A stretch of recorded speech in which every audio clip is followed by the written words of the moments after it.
नमस्कार. मी भाऊ तोरसेकर. तुम्ही बघत आहात प्रतिपक्ष. मित्रांनो, एक कुजबूज सारखी माध्यमामध्ये चालू आहे की बिचारा एकटा रोहित पवार हा शरद पवार गटाच्या राष्ट्रवादी पक्षाचा आमदार हा अजितदादा यांच्या अपघाताच्या चौकशीसाठी झुंजतो आहे. बाकी सगळे गप्प आहेत. अगदी ज्या महायुतीमध्ये अजितदादा उपमुख्यमंत्री होते आणि त्याच कृपेमुळे त्यांच्या पत्नी सुनेत्रा वहिनी पवार यांना उपमुख्यमंत्री पद आणि पक्षाचं राष्ट्रीय अध्यक्षपद मिळालेलं आहे. त्या गप्प आहेत. त्यांचे थोरले चिरंजीव पार्थ पवार, त्यांना राज्यसभेची ऐटी खासदारकी मिळालेली आहे, पण ते सुद्धा आपल्या पित्याच्या अपघाती मृत्यूचा तपास व्हावा, खरी कारणं कळावीत म्हणून काही करताना दिसत नाहीत. एकदा कधीतरी धाकटे चिरंजीव अजितदादांचे जय पवार यांनी थोडीफार शंका व्यक्त केली. बाकी सगळीकडे शुकशुकाट. एकनाथ शिंदेची शिवसेना किंवा अधिकृत शिवसेना आणि भारतीय जनता पक्ष, त्यांचं सरकार, त्यांचा पक्ष हे मित्र पक्ष असोत किंवा अगदी अजितदादांचा पक्ष आणि त्यांचे कुटुंबीय सुद्धा अजितदादांच्या अपघाताबद्दल गप्प का, हा जेव्हा प्रश्न विचारला जातो तेव्हा गप्प का म्हणजे तपास चालू आहे. अनेक गोष्टींचा तपास चालू असतो, तेव्हा अनेक जण गप्प असतात, पण त्याची चर्चा होत नाही. आणि एकटाच उपटसुंभ ज्याला म्हणावा असा रोहित पवार ज्या उचापती करतो त्याला अगत्य दाखवणं म्हणत नाही, त्याला उचापती करणं म्हणतात. जाता जाता रस्त्यामध्ये एखादा अपघात घडताना आपल्याला दिसला तर आपण धाव घेतो. गाडीचा धक्का लागून पडलेला जनावर असो किंवा माणूस असो, त्याला थोडीफार मदत आपल्याकडून होत असेल तर आपण ती करावी म्हणून आपण धाव घेतो. माणुसकी असते ती. अनेक जण करतात, काही संबंध नसताना करतात, पण त्याला अगत्य म्हणतात. आणि ज्या वेळेला असा कुठेतरी धक्का लागून काहीतरी पडलंय, कोणतरी पडलाय, माणूस त्याला लागलेला आहे वगैरे असेल नसेल, तर पहिला जाऊन ड्रायव्हरची कॉलर पकडणारा असतो. तो जे काय करतो त्याला अगत्य म्हणत नाही, त्याला उचापत म्हणतात. की चला संधी चांगली आहे, जाता जाता दोन फटके मारून घेऊ आणि आपण आपल्या कामाला निघून जाऊ. असं वागणारी माणसं आणि मदतीला धावणारी माणसं यामध्ये फरक असतो. एका कृतीला अगत्य म्हणतात, आस्था म्हणतात, माणुसकी म्हणतात आणि दुसऱ्या गोष्टीला उचापतखोरी म्हणतात. रोहित पवार, अजितदादांचा अपघात, विमान अपघात हा घातपात आहे हे सिद्ध करण्यासाठी ज्या प्रकारचे पुरावे आणले. अरे पुरावे म्हणजे काय? माध्यमामध्ये ज्या प्रकारे रोहित दादांनी पुरावे दिले, राहित दादांनी पुरावे दिले. अरे पुरावे पोलिसांसमोर किंवा न्यायालयात द्यायचे असतात.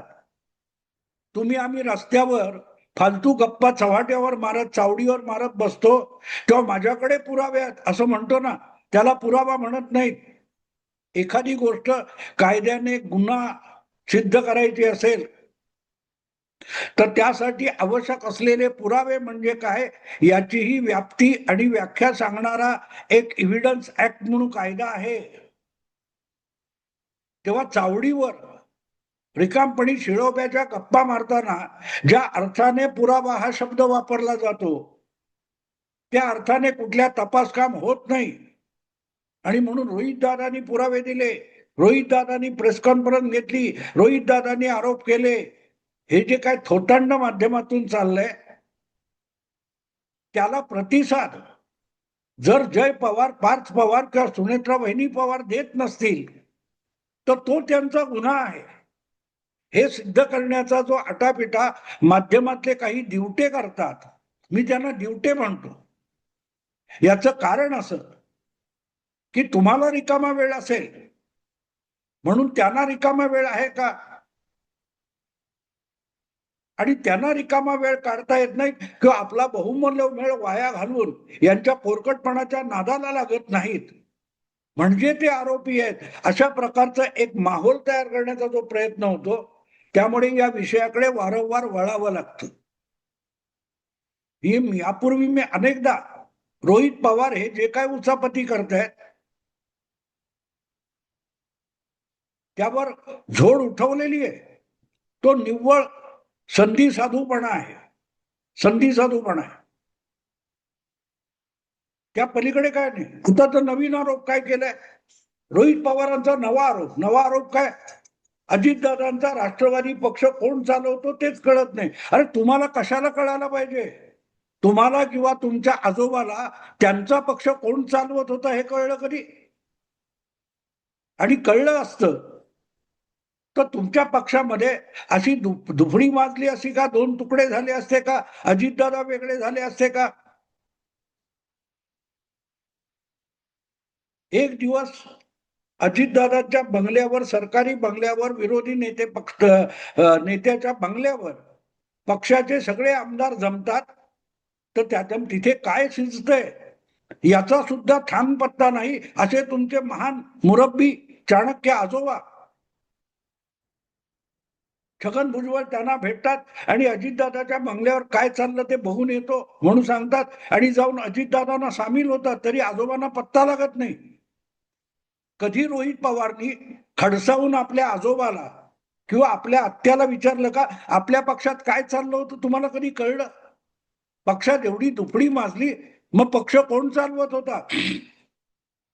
पक्षाचे 40 आमदार काका बरोबर अजितदादा बरोबर निघून गेले आणि आपल्याला कळायच्यात मंत्रीपदी विराजमान झाले तर आपला पक्ष कोण चालवत होता हे कधीतरी रोहित पवारांनी आपल्या आजोबाला 3 वर्षापूर्वी विचारलं होतं का? आत्याला विचारलं होतं का? आत्या कार्याध्यक्ष होत्या, आजोबा अध्यक्ष होते, पक्षाचे राष्ट्रीय अध्यक्ष होते.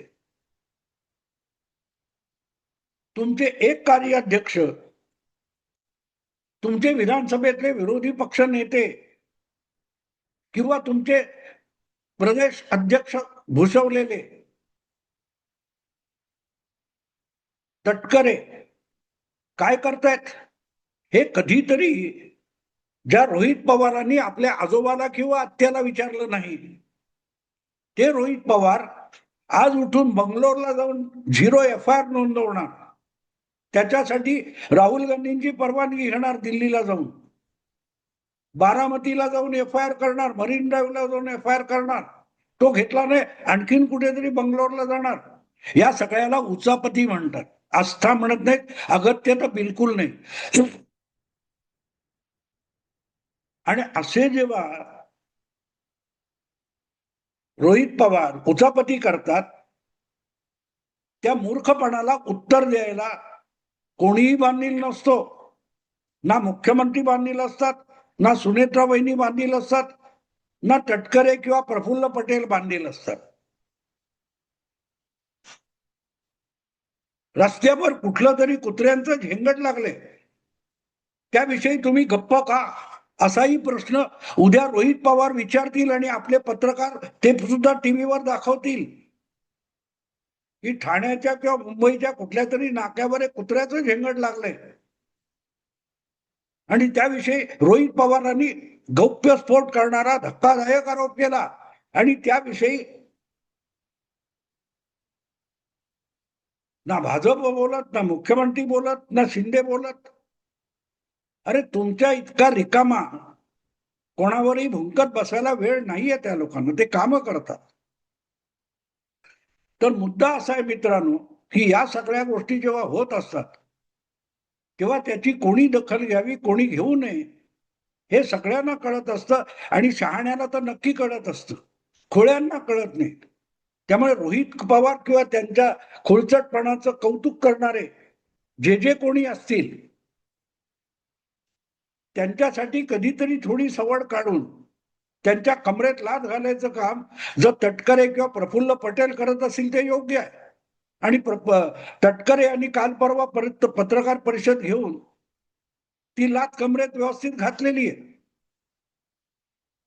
राष्ट्रवादी अजितदादा गटाचा पक्ष हा कोण चालवतो तेच कळत नाही, ही शंका तुम्हाला काय येते? आज घडीला तुमचा पक्ष कोण चालवतोय? रोहित पवार. तुमच्या पक्षाचे राष्ट्रीय अध्यक्ष यांची राज्यसभेची मुदत संपली. ती मुदत संपल्यानंतर त्यांना परत राज्यसभेत पाठवायचं की नाही पाठवायचं, हा निर्णय घेण्यासाठी तरी तुमच्या पक्षाची बैठक झाली का? तुम्हाला न विचारता तुमच्या पक्षाचे अध्यक्ष शिवसेनेच्या प्रवक्त्याला आपल्याला परत राज्यसभेत जायची इच्छा आहे असं सांगतात, आणि संजय राऊत एक पत्रकार परिषद घेऊन शरद पवार हे राज्यातले ज्येष्ठ नेते आहेत म्हणून महाविकास आघाडीकडून त्यांना राज्यसभेवर पाठवलं जावं, त्याला शिवसेना पाठिंबा देईल असा संजय राऊत जाहीर करतात. संजय राऊतांनी आदित्य ठाकरे किंवा उद्धव ठाकरे यांच्याशी चर्चा केली होती का? रोहित पवार या माणसाची बुद्धी आणि अक्कल ठिकाण्यावर असती तर त्यांनी पहिला प्रश्न संजय राऊतांना विचारला असता की तुम्ही आमच्या पक्षाच्या अध्यक्षाला राज्यसभेवर पाठवायला निघालेले कोण? तुम्हाला हा अधिकार कोणी दिला? शरद पवार गटाचा राष्ट्रवादी काँग्रेस पक्ष काय संजय राऊत चालवतात? हा प्रश्न जर रोहित पवारला पडलेला नसेल तर रोहित पवार याची बुद्धी भ्रष्ट झाली आहे हे निश्चिंतपणे सांगता येतं. आपल्या कमरेला पॅन्ट किंवा लंगोट आहे की नाही पत्ता नाही, पण समोरच्या पॅन्टची बटणं लागलेली नाहीत. यावर जी माणसं पत्रकार परिषद घेतात त्याच्याकडे बघणारे आणि त्याचा ऐकणारे आणि त्याला प्रसिद्धी देणारे काय लायकीचे पत्रकार असतील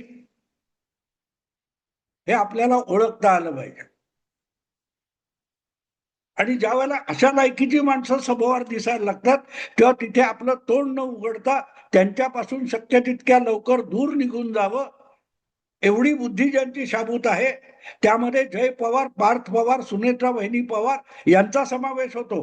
प्रफुल्ल पटेल, तटकरे यांचा समावेश होतो. मुख्यमंत्री देवेंद्र फडणवीस, एकनाथ शिंदे यांचा तसा सामान्य बुद्धी असलेला समावेश त्या गटामध्ये होतो. पण ज्यांनी आपली सामान्य बुद्धी सुद्धा गमावलेली आहे ती मंडळी असली पत्रकार परिषद बोलवतात आणि त्या पत्रकार परिषदेला अगत्याने हजर राहतात. FIR म्हणजे काय, तो कधी नोंदवला जातो,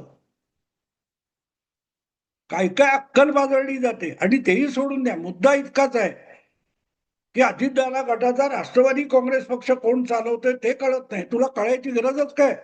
तुझा पक्ष कोण चालवतोय ते बघ. फार जुन्या गोष्टी सोडून द्या. काल परवा राज्यसभेसाठी आपल्या पक्षाच्या राष्ट्रीय अध्यक्षाचं नाव आपल्या पक्षातर्फे सुचवलं गेलं पाहिजे. एवढी सुद्धा क्षुल्लक मंद बुद्धी ज्या माणसाकडे नाही, असा माणूस बंगलोर पर्यंत जाऊन FIR नोंदवतो आणि त्याचा आपल्या मराठी पत्रकारांना कौतुक आहे. आणि म्हणून आपल्या पक्षाची दुर्दशा का झाली आहे? अशा लोकांच्या संगतीत राहून आपली बुद्धी भ्रष्ट होईल, नष्ट होईल. म्हणूनच बहुधा अजितदादांनी 3-4 वर्षापूर्वी हा निर्णय घेतला की यांच्यापासून दूर झालं पाहिजे. ज्या परिवारामध्ये रोहित पवारचं कौतुक आहे त्यापासून आपली मुलं दूर ठेवली पाहिजेत असं सगळ्यात पहिल्यांदा अजितदादांना वाटलेलं असू शकतं. आणि म्हणून त्यांनी या विषयातून अंग काढून घेताना आपली वेगळी चूल मांडली. आणि आता तर तटकरेंनी साफ सांगितलं, जे मी पहिल्या दिवसापासून 29 जानेवारी पासून सांगतोय, अजितदादांच्या मृत्यूनंतर 24 तासात जी भूमिका मी मांडलेली आहे तीच आता तटकरेंनी सुद्धा मांडली आहे.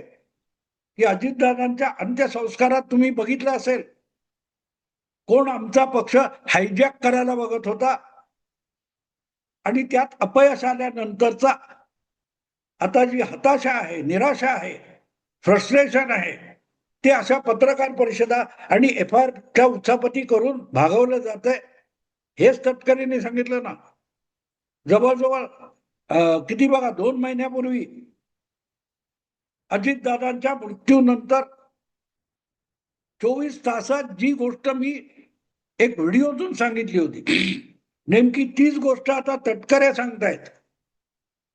त्या अंत्यविधीमध्ये सुप्रियाताईंची बॉडी लँग्वेज आणि एकूण शरद पवार गटातल्या काँग्रेस नेत्यांची ज्या हालचाली होत्या, वक्तव्य होती, त्या सगळ्याचं एकत्रीकरण केलं तर अजितदादांच्या पाठीशी त्यांचा पक्ष बळकावणं, कब्जा करणं यासाठी